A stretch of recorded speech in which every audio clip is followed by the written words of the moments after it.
Eu queria convidar vocês a abrir a Escritura na primeira carta que Paulo escreveu à igreja de Tessalônica. Nós vamos ler capítulo 5, do verso 16 até o verso 22.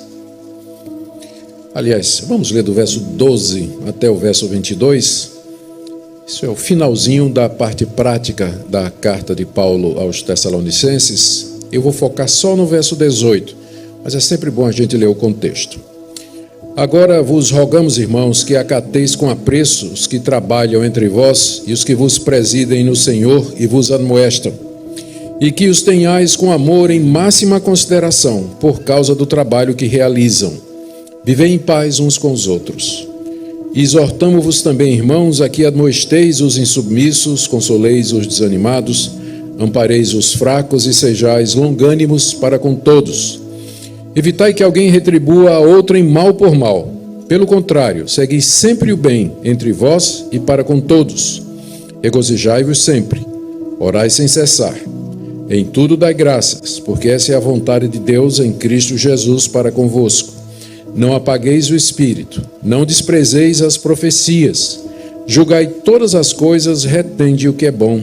Abstende-vos de toda forma de mal. Eu, como disse, vou ficar apenas com o verso 18. Em tudo dai graças, porque essa é a vontade de Deus em Cristo Jesus para conosco. Eu estou usando a Almeida Corrigida.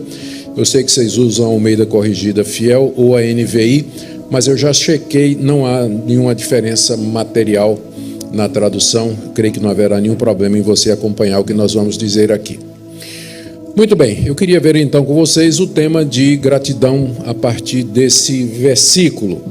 E antes de entrar na interpretação do texto e sua aplicação, vamos lembrar o contexto em que Paulo escreveu essa carta. O capítulo 17 do livro de Atos conta como Paulo chegou na cidade de Tessalônica e ali durante 3 sábados consecutivos ele pregou o evangelho numa sinagoga. E ele expôs a palavra, ele discutiu com os judeus que estavam presentes ali. O ponto é que depois dessas 3 semanas, havia já uma congregação de judeus e tementes a Deus que criam em Jesus como Senhor e Salvador. Não demorou que se levantou uma perseguição. Eles naturalmente não puderam continuar ali na sinagoga. Uma igreja se forma em Tessalônica, a perseguição continua, a ponto de um líder da igreja recém-formada, ter sido preso, arrestado e ameaçado. Jason era o nome dele, não é? E Paulo teve que sair às pressas lá de Tessalônica, porque não era a hora dele morrer como mártir. Embora todos nós vejamos o martírio por Cristo como uma coisa nobre, Deus tem a hora. E quando os primeiros cristãos tinham a oportunidade de fugir, eles fugiam. Então não era uma questão de fraqueza, covardia ou falta de fé, não. É que enquanto eu posso salvar a minha vida, da minha família e dos meus filhos sem negar a Cristo, eu vou aproveitar as oportunidades. Mas quando chegar o momento que é ou negar a Cristo ou morrer, aí então eu vou preferir morrer, assim Deus conceda graça para que isso aconteça. Fato é que Paulo teve que fugir da cidade.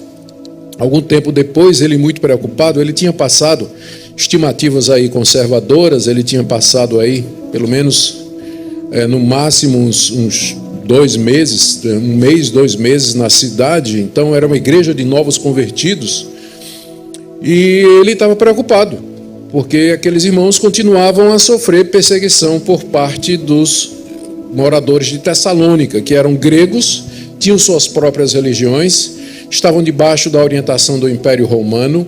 O Império Romano determinava a adoração ao imperador como religião oficial. Os primeiros cristãos não fariam isso. Então era, de fato, uma situação de muita perseguição e de muita dificuldade. Paulo tentou, ele diz que pelo menos 2 vezes ele tentou voltar a Tessalônica para confortar os irmãos e Satanás o impediu. A gente não sabe o que é que Paulo quis dizer com isso. Provavelmente se referindo aos judeus que fizeram barricada na estrada, avisaram as autoridades da cidade que o desordeiro estava de volta, enfim, uma série de providências que o diabo tomou, entre aspas, usando os judeus incrédulos da cidade. Como Paulo não podia ir, ele mandou Timóteo, que é uma estratégia muito legal. Quando o pastor não pode ir, ele manda outro. Por isso que ele treina, não é isso, pastor? Por isso que a gente treina os irmãos, porque tem lugar que a gente não entra, mas vocês entram. Paulo não podia voltar a Tessalônica, mas ele mandou Timóteo e Timóteo entrou. E Timóteo passou um tempo com os irmãos de Tessalônica, volta trazendo boas notícias da igreja para o apóstolo Paulo, ocasião então em que ele escreve essa carta. Essa carta é para dizer aos tessalonicenses como ele ficou feliz em saber das boas notícias, que eles continuam bem, eles continuam amando o apóstolo Paulo. Paulo dá explicações porque é que ele teve que sair às pressas, e ele responde uma série de perguntas que Timóteo trouxe daquela igreja nova convertida. Perguntas a respeito do amor, perguntas a respeito de escatologia, perguntas a respeito de outros temas importantes, ressurreição dos mortos.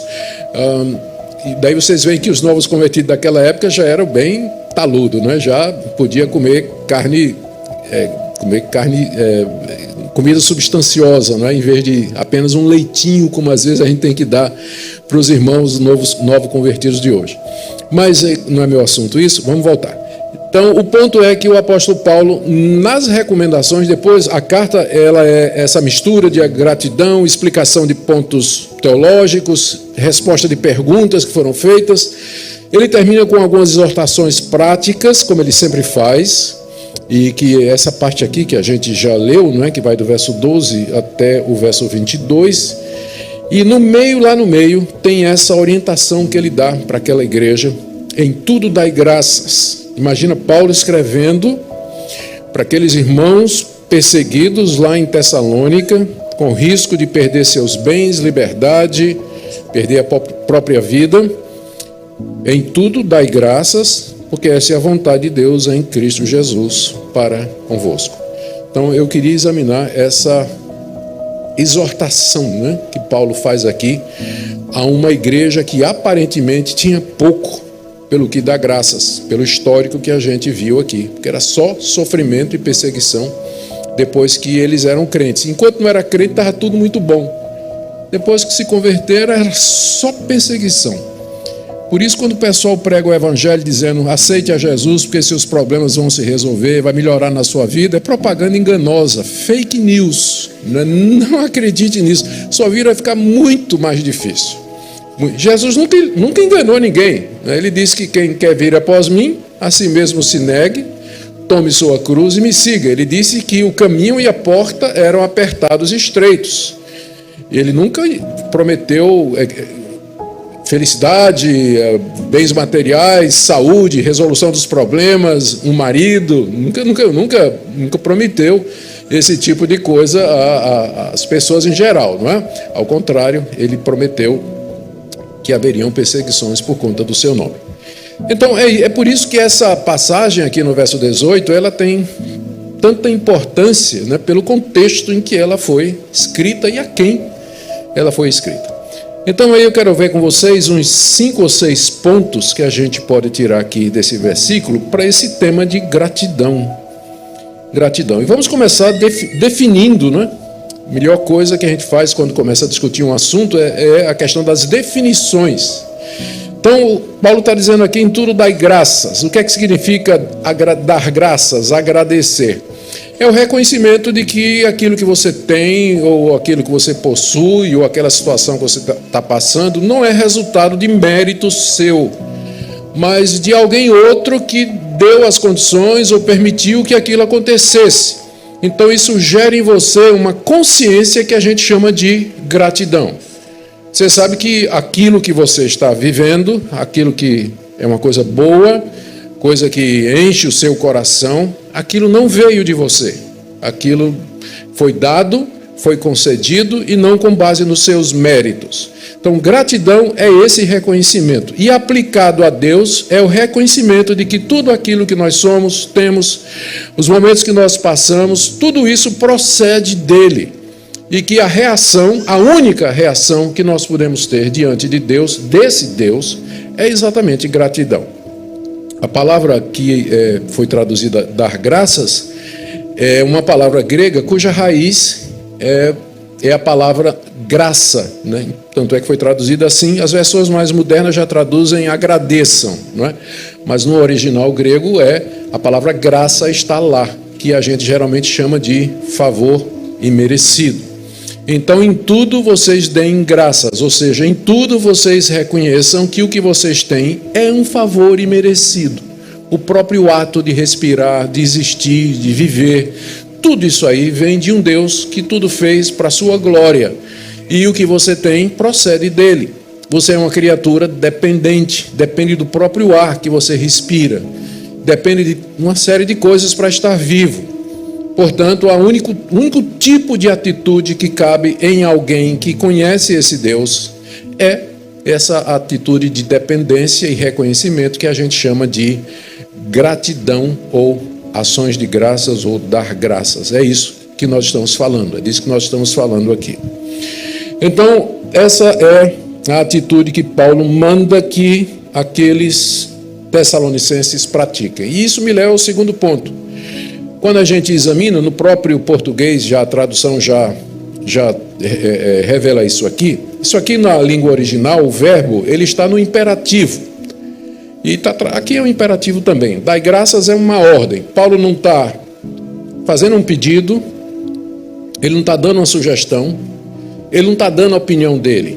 Ele está dando uma ordem.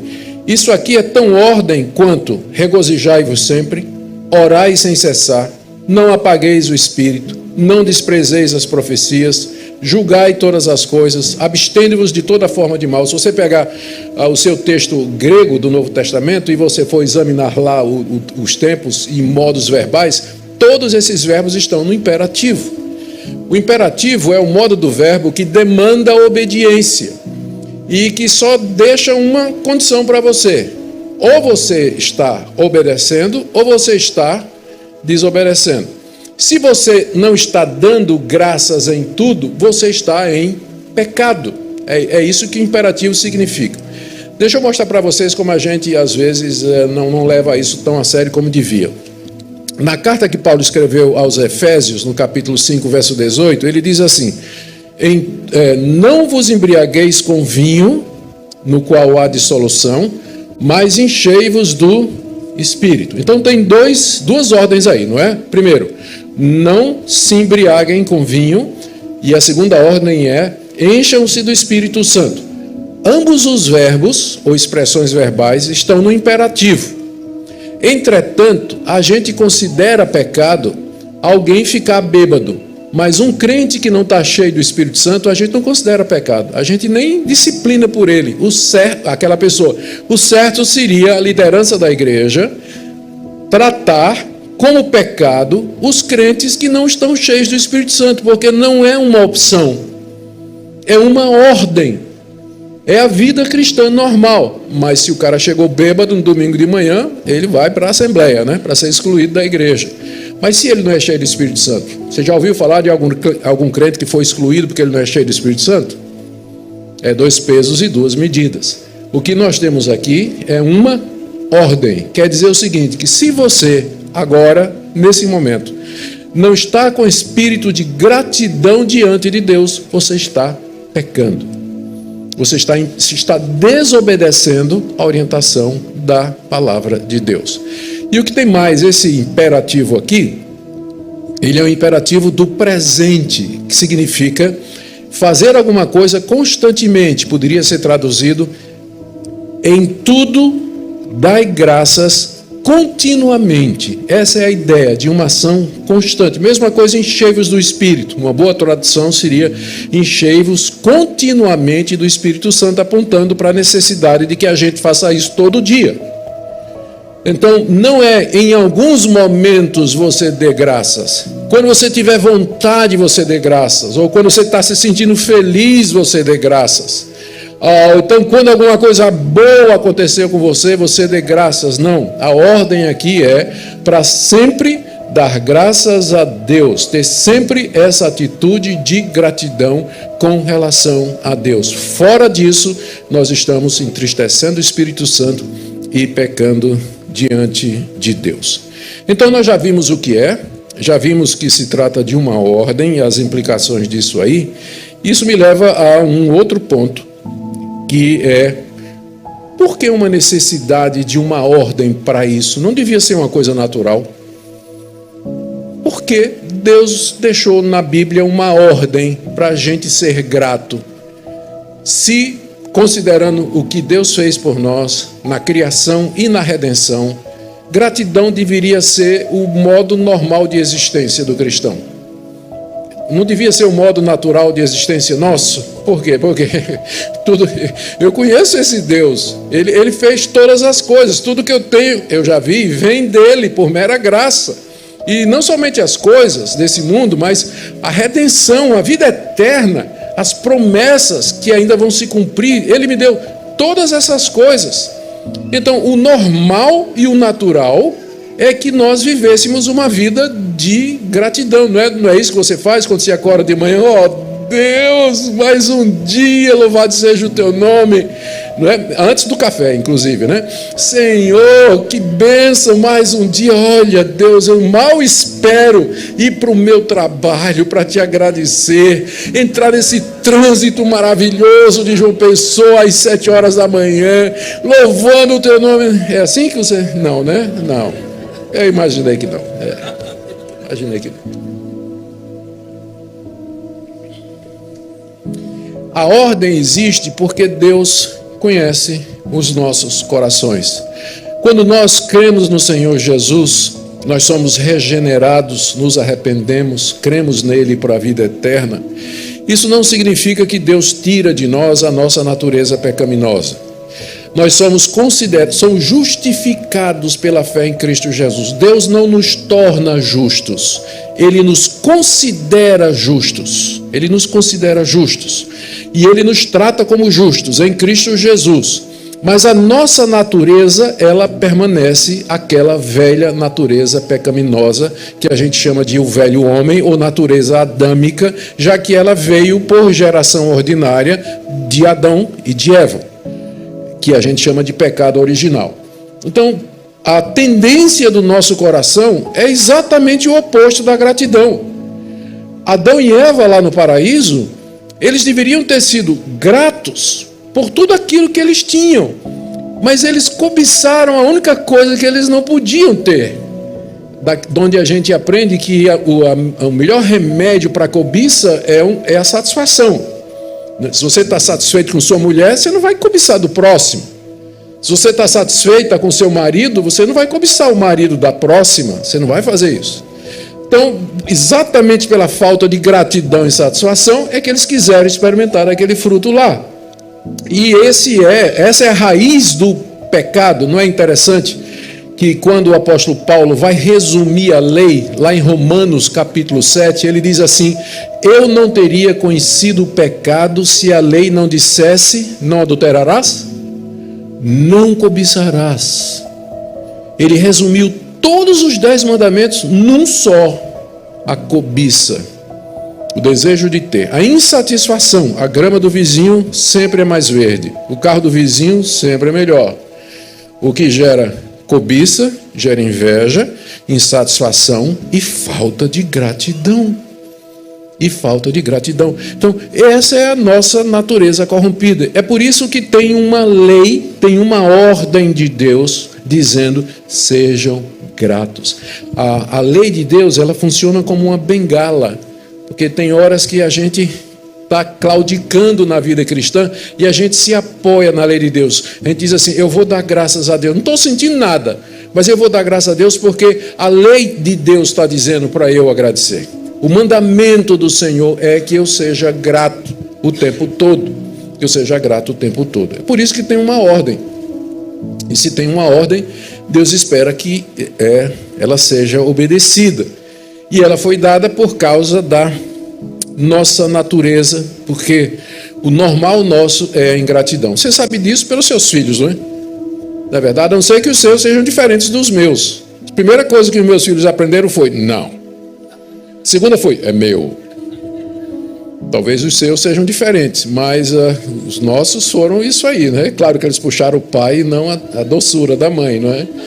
Mas, né, essa é a realidade da natureza humana, a ingratidão. A gente faz tanta coisa, né? E tu vê ingratidão em todo lugar? A gente vê. As pessoas não reconhecem o favor, não diz nada, nenhum obrigado, ou quando diz de cara fechada, ou sei lá, enfim, é a natureza da gente. Por isso que Deus nos deu um mandamento, o mandamento de viver em gratidão. Porque nós somos ingratos por natureza e pelo que Deus é. Eu queria que você meditasse nessa razão. Por que é que existe um mandamento para que nós sejamos gratos? A resposta é pelo que Deus é. Ele é o nosso provedor, sustentador, protetor, perdoador. Ele é aquele que cuida de nós. Quanta coisa bonita a gente ouviu. O pastor estava falando aqui, preparando essa mensagem e encorajando vocês, lembrando quem Deus é, o que Ele fez e o que é que Ele vai fazer. Então, se Deus é isso aí, não me resta outra coisa senão viver uma atitude de gratidão diante desse Deus. Agora vamos para um terceiro ponto aqui, que já é um pouco mais complicado. Quando Paulo, em que circunstâncias, né, eu devo agradecer? A gente já viu que é sempre, né, por conta dos imperativos. Mas isso está reforçado pelo fato de que ele começa no verso 18 dizendo, em tudo dai graças. Aí a gente pergunta, não, isso é um pouco complicado, né? Em tudo dai graças. O bandido assaltou o casal que estava andando na calçada, vindo da sorveteria para casa. O rapaz quis reagir, não quis entregar o celular e o cara atirou e matou o rapaz. Eu devo dar graças por isso, Deus? Descobri que meu filho está com câncer.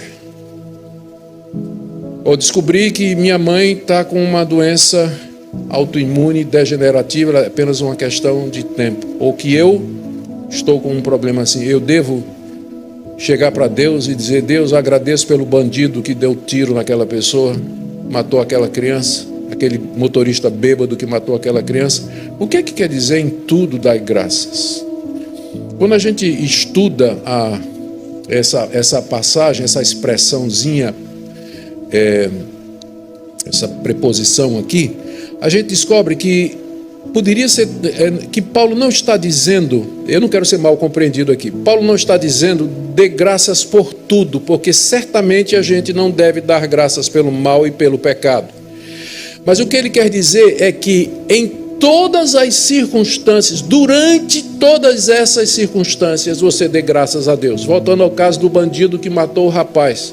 Eu não vou agradecer a Deus pelo bandido que matou o rapaz, mas eu vou dizer assim, Deus, eu te agradeço porque sei que tudo isso está nas tuas mãos, que um dia do juízo, que se essa pessoa não for julgada agora, há um dia do juízo para isso. Eu te agradeço porque tu és justo e nenhum pecado passará sem sua devida punição. Eu te agradeço porque o Senhor pode converter esse bandido e ele pode se tornar um servo teu. Eu te agradeço que o Senhor vai suprir as necessidades da família do rapaz que morreu e consolar o seu coração. Porque o Senhor não, eu te agradeço porque no meio de todas essas circunstâncias eu reconheço que o Senhor continua no trono e não é um bandido armado que vai tirar o Senhor do governo do mundo. Então essa é a ideia de em tudo dai graças, é em toda a situação, não é por cada coisa ruim que acontece. Você pode dizer, você não precisa dizer, Deus, muito obrigado pelo meu câncer. Se você quiser fazer isso, você pode fazer. Mas o que se é exigido é que você diga assim, Deus, eu te agradeço, porque no meio da minha doença, do meu sofrimento, o Senhor me consola. O Senhor manda pessoas para me orientarem, para me guiarem. Através do meu testemunho, o Senhor pode abençoar pessoas. Quando eu fui pastor a primeira vez, eu sou pastor pela terceira vez na primeira igreja presbiteriana do Recife, né? É um caso de amor e que não tem jeito, eu acabo voltando e eles acabam voltando, né? A gente acaba o namoro, mas sempre acaba voltando. Então já sou pastor pela terceira vez. Quando eu era pastor a primeira vez, um jovem pastor, recém saído do seminário, Eu tive que enfrentar um problema não, uma situação de um rapaz da igreja, me lembro o nome dele, Daniel. Ele tinha 16 anos e foi diagnosticado com um câncer violento. Rapidinho, tratamento, quimioterapia, ainda naquele tempo a coisa era bem bruta, né, o tratamento quimioterápico, e ele rapidamente foi decaindo, e as pessoas ficavam perguntando porquê daquilo. Era muito difícil lidar com aquela situação toda, especialmente diante da nossa convicção de que Deus é Deus e que nada acontece fora da vontade e do querer dele.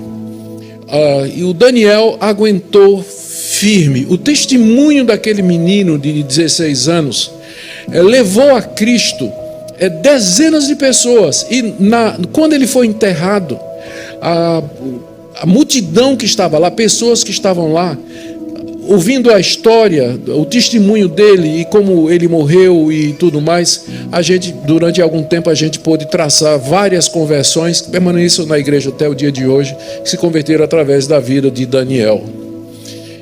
Eu posso não entender todo o propósito de Deus quando o mal bate na minha porta, mas eu posso agradecer, porque Ele vai usar tudo isso para o bem. E é aqui que eu avanço mais um pouco para dizer para você que você só pode cumprir isso aqui em todas as circunstâncias, em todas as ocasiões, em todo o tempo, dar graças a Deus, se você acreditar em Romanos 8, 28.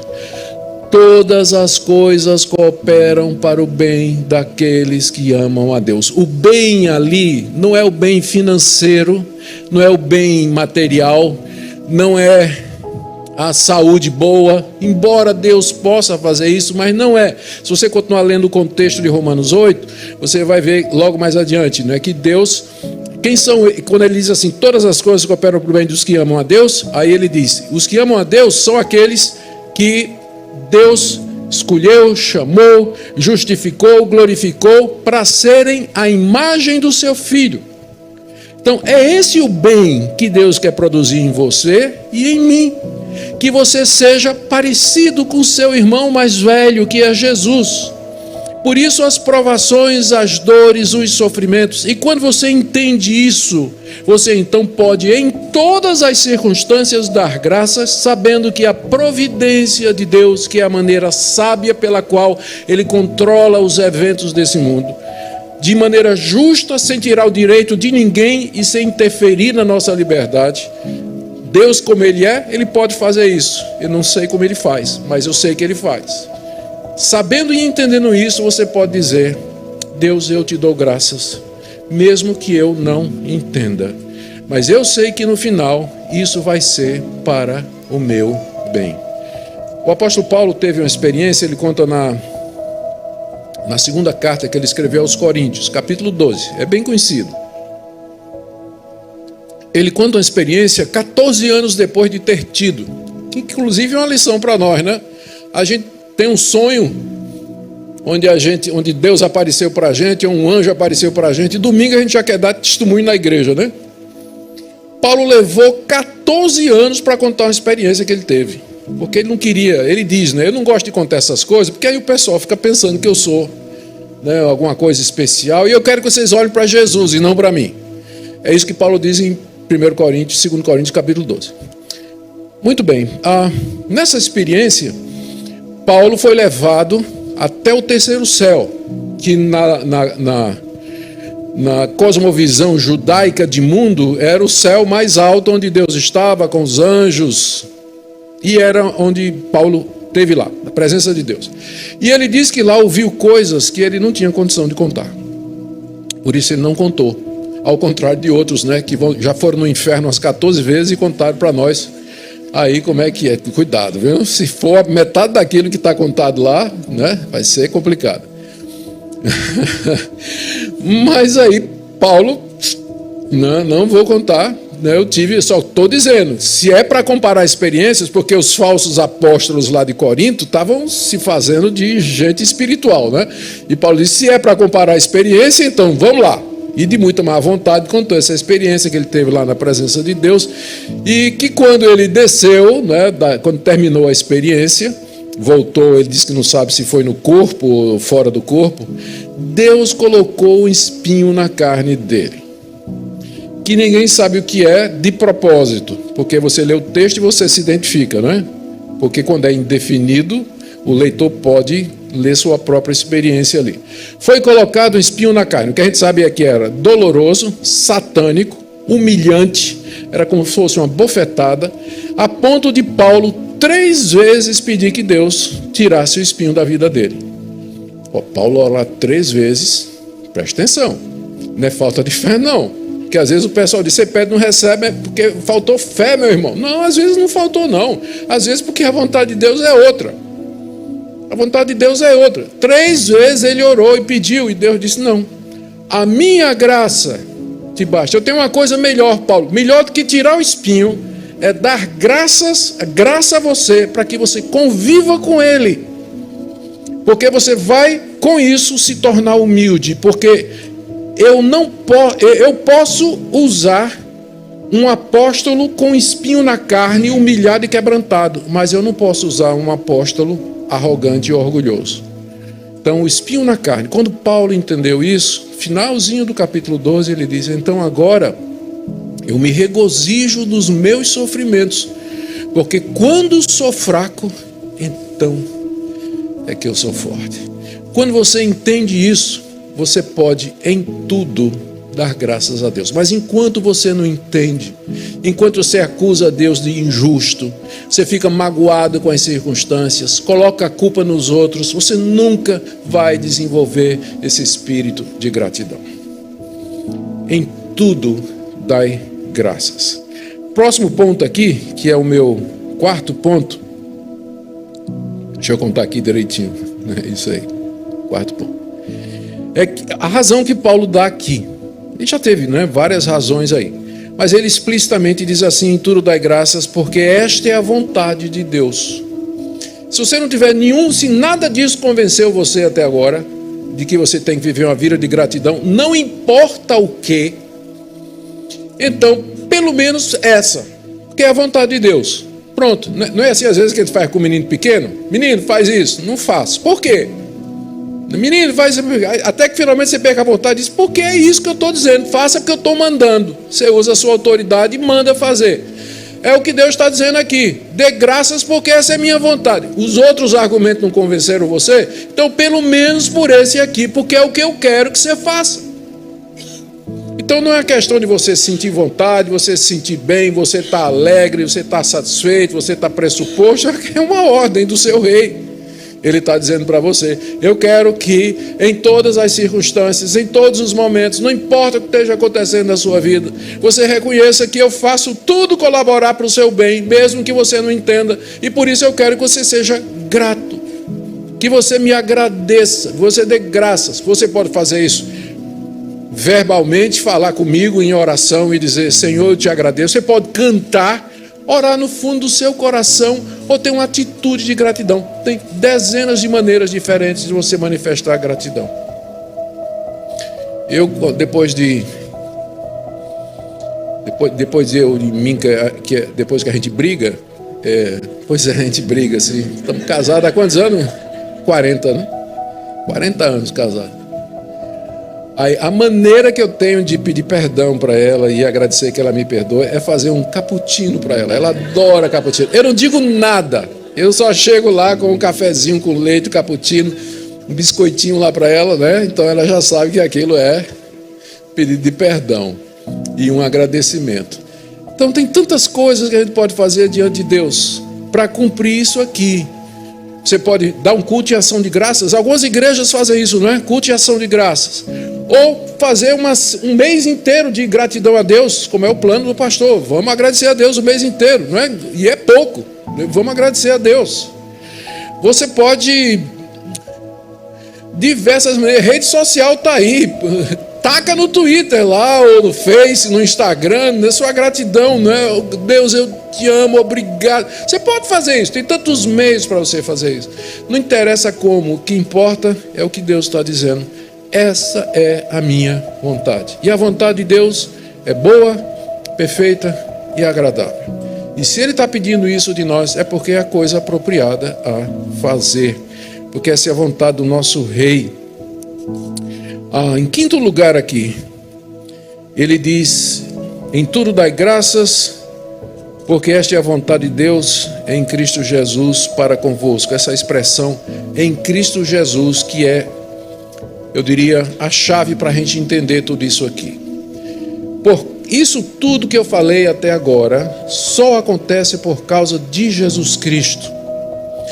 Se você tem alguma coisa, se você vive, se você foi perdoado, se tudo colabora para o seu bem, é porque você está em Cristo.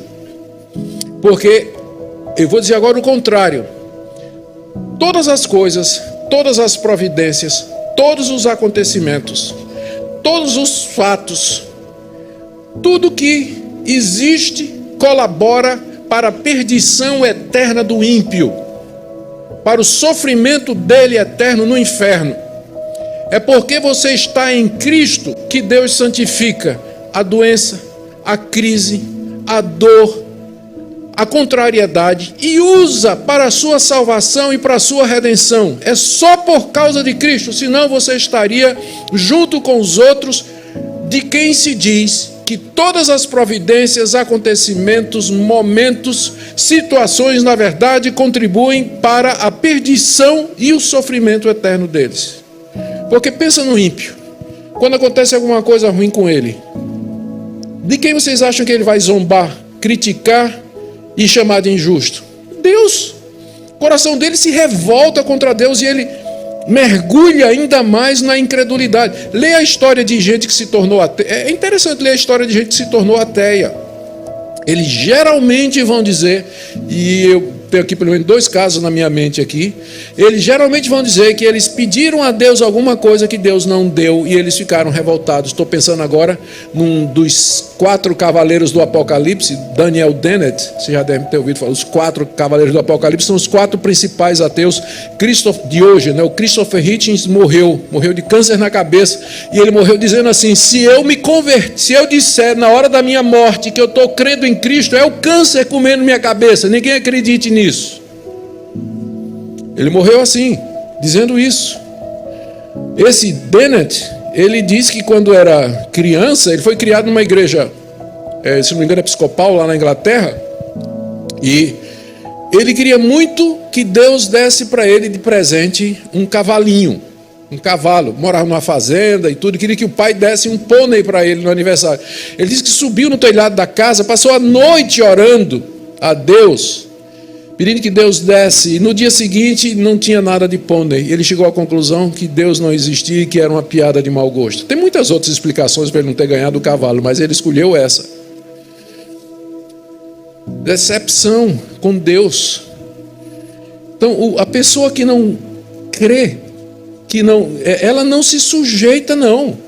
Ela se revolta, o coração dela fica cheio de amargura, de mágoa, de Deus, das outras pessoas, das circunstâncias. E aí elas vão procurar alívio naquilo que pode, de alguma forma, diminuir o sofrimento penoso da alma. Tudo colabora para afastá-los cada vez mais de Deus. Se você não está em Cristo, todas essas coisas cooperam para a sua condenação. Mas se você está em Cristo, tudo colabora para o seu bem. É por isso que o apóstolo Paulo diz aqui, em tudo dai graças, porque essa é a vontade de Deus em Cristo Jesus. É só por causa dele.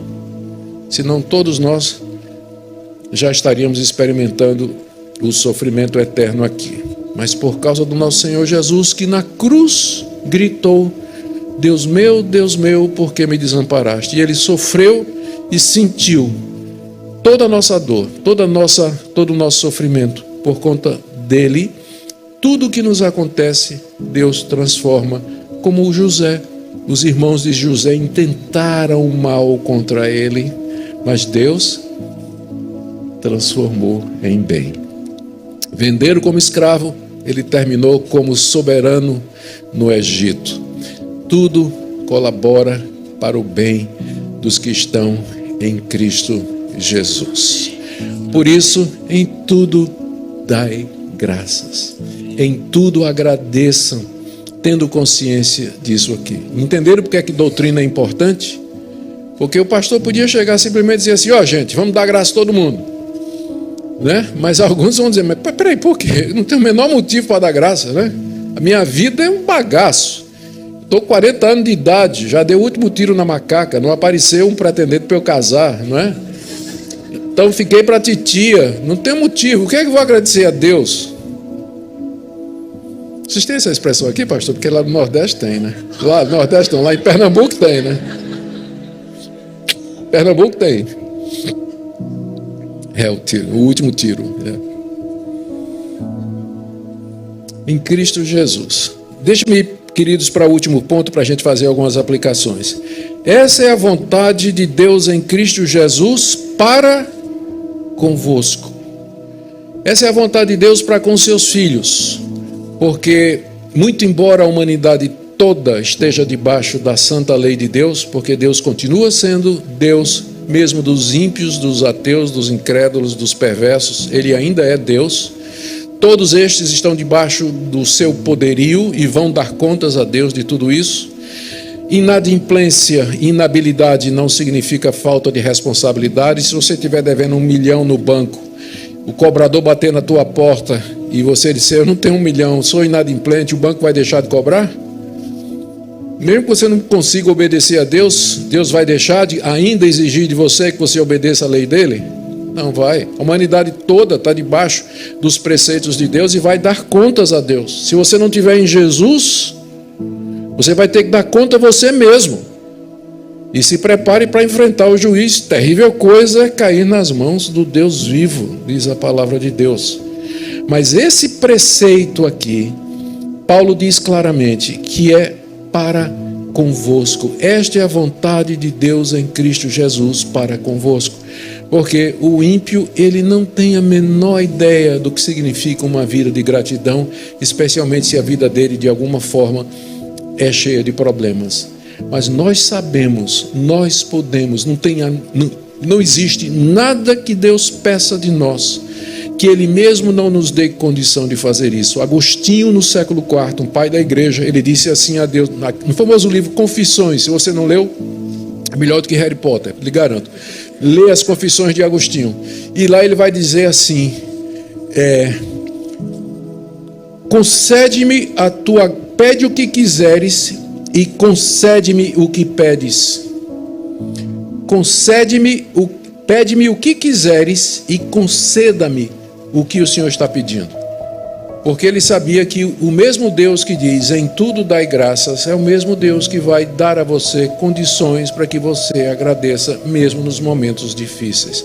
É por isso que na Bíblia você encontra passagens como Filipenses, como Hebreus, que diz assim, Deus é o que opera em nós, tanto o querer quanto o efetivo. Então, se ele está dizendo, em tudo dai graça, se essa é uma ordem, não venha dizer, pastor, é muito difícil isso aqui, o senhor não entende a minha situação, o senhor não tem ideia de como é a minha vida. E eu sinto muito pela sua vida, de fato, eu não tenho ideia, não posso imaginar o seu sofrimento, mas uma coisa eu sei, se Deus está pedindo isso aqui, é porque pela graça dele você pode fazer isso, porque essa é a vontade dele para você, para convosco, para com seus filhos, não é para o mundo não pode fazer isso, mas o crente pode, por causa de Cristo Jesus. E com isso eu creio, né, quando ele diz isso, eu creio que ele está tirando finalmente qualquer desculpa ou qualquer base para desculpa que alguém possa ter por não viver uma vida de gratidão. Deixa eu terminar, gente. Eu queria fazer algumas aplicações para nós aqui, de tudo o que se diz. Primeiro eu quero trazer uma palavra aqui para os atribulados. Talvez alguém nessa noite aqui esteja passando um momento de grande tribulação. Então eu quero dizer para você que, por mais angustiante que o momento seja, tudo isso que você está passando, se você está em Cristo, no final vai contribuir para o seu bem, de uma forma que você agora talvez não perceba, mas que você toma posse pela fé. Fé é quando você bota a sua mão na promessa de Deus e diz, eu creio, eu recebo essa promessa aqui, tá? Como está na Bíblia, é isso aqui, eu creio nisso aqui porque está escrito.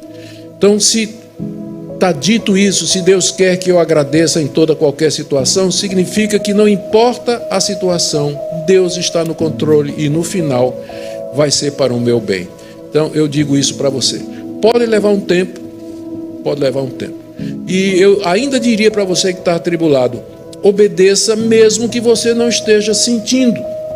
Você não está sentindo nada, você está sentindo depressão, angústia, dor, sofrimento. Não consegue nem orar, cante. Cante a Deus, louve a Deus. Tem tantos hinos, a gente cantou tantos hinos bonitos aqui, de inspirar o coração. Louve a Deus. Há tantos outros mais de gratidão. Não consegue falar, não consegue orar, não consegue cantar. Então, gema diante de Deus, gemidos inexprimíveis. Romanos capítulo 8.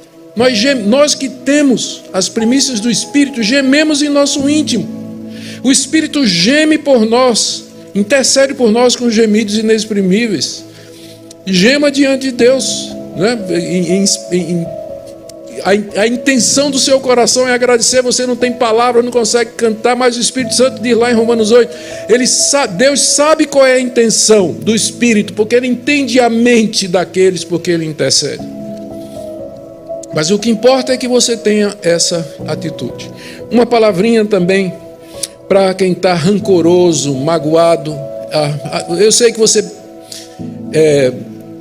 há um sentido que eu sei que há motivos pelos quais seu sócio abandonou você, traiu você e foi embora com o dinheiro da sociedade e deixou as dívidas com você. Você tem razão em estar rancoroso e magoado. Eu não estou dizendo que você não tem, mas eu estou dizendo que a Bíblia diz que não se ponha o sol sobre a vossa ira. E logo em seguida Paulo diz, não deis lugar ao diabo. As duas coisas estão ligadas. À medida que você vai deixando o tempo passar, dando lugar, e o rancor e a mágoa no seu coração, você está abrindo brecha para o diabo. E ele usa um crente rancoroso como raiz de amargura que brota e perturba muitos, na igreja, na família e nos relacionamentos. Queria que você meditasse nessa noite no que está escrito aqui. Não está dizendo que isso aqui é só para quem está com a vida boa, não. Nós já tratamos disso. Isso aqui é geral, é para todos nós. E que você, pela fé, começasse a agradecer a Deus. Ore pela pessoa que lhe fez aquele mal. Interceda por aquela pessoa. Agradeça a Deus que Ele está no controle de todas as coisas. A terceira palavra aqui é para aqueles que estão bem, mas são indiferentes. Talvez seja o grupo mais difícil. É que você está bem. Tem os problemas normais da vida, tem, né? Todo mundo tem dificuldade, mas não tem nada assim, um grande problema na sua vida, tipo uma doença terminal, você perdeu o seu emprego, está cheio de dívida até o pescoço, não tem como pagar, teve que fechar seu negócio. Estou me referindo a esse tipo de coisa. Os probleminhas do dia a dia, você está bem. E mesmo assim, eu lhe pergunto, se você tem se lembrado de ser grato. Geralmente a gente agradece quando acorda, Senhor, obrigado pela noite, aí vai, né, vai almoçar e dizer obrigado pelo alimento, Senhor, e aí quando vai dormir, Senhor, obrigado pelo dia, boa noite, amém. Eu acho que esse versículo aqui exige mais do que isso, né? Ele exige mais do que isso, exige uma vida de gratidão em todas as circunstâncias e todos os momentos, e eu diria que esse é infelizmente o problema de muitos de nós, que nós passamos os dias indiferentes para com Deus, sem perceber cada pequena olhada, aquela piscadinha que Deus dá para nós, e Ele diz, cortesia do Todo-Poderoso. A gente não vê, dia todo Deus só, a gente nem vê, não está nem aí, indiferente, aproveitando as bênçãos do Todo-Poderoso, as cortesias dele, sem ao menos dar graças. Talvez se você é um desses, não é? Qual foi a última vez que você realmente chegou diante de Deus e com lágrimas disse, Deus, é tanta coisa que eu não sei nem como começar a agradecer. Agradecer pelo meu vizinho que fica ouvindo funk paulista. Obrigado, Senhor, porque o Senhor me ensinou a existência de AirPods. e agora impede que eu ouça isso aí. Isso me avançou na tecnologia e eu posso agora, com mais tecnologia, ouvir os sermões do reverendo Hernandes Dias Lopes, né? Do Nicodemos, quem sabe, não é? A gente podia viver uma vida de gratidão muito mais. Era isso, queridos, que eu queria trazer para vocês. Eu queria ler com vocês, eu sei que eu estou com essa versão aqui, mas eu queria que todos, na sua versão que você tiver, leia comigo no verso 18. Em tudo dai graças, porque esta é a vontade de Deus em Cristo Jesus para convosco. Pai querido, nós bendizemos o teu nome, pedimos perdão, Senhor, pela nossa ingratidão, dureza de coração, indiferença. Quando as tuas piscadas de olho, as tuas cortesias passaram por nós despercebidos, perdão.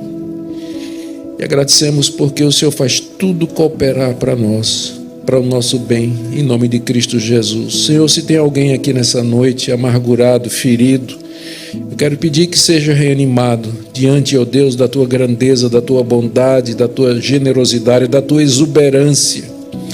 Nós pedimos, ó Deus, que se haja alguém aqui nessa noite que ainda não está em Cristo e que, portanto, Senhor, está sujeito a todo o sofrimento nesse mundo e no vindouro, que o Senhor tenha misericórdia, que o Senhor abra os olhos, toca no coração, para que essa pessoa perceba o seu estado e a beleza, a glória, a graça que é pertencer a um Deus tão maravilhoso. Abençoe essa igreja, o seu pastor, a sua equipe pastoral, todos os que trabalham nos ministérios, para que continue a ser um lugar de acolhimento, de bênção, de crescimento e de honra e louvor ao teu nome. Ouve a nossa oração, Senhor, em nome de Jesus. Amém.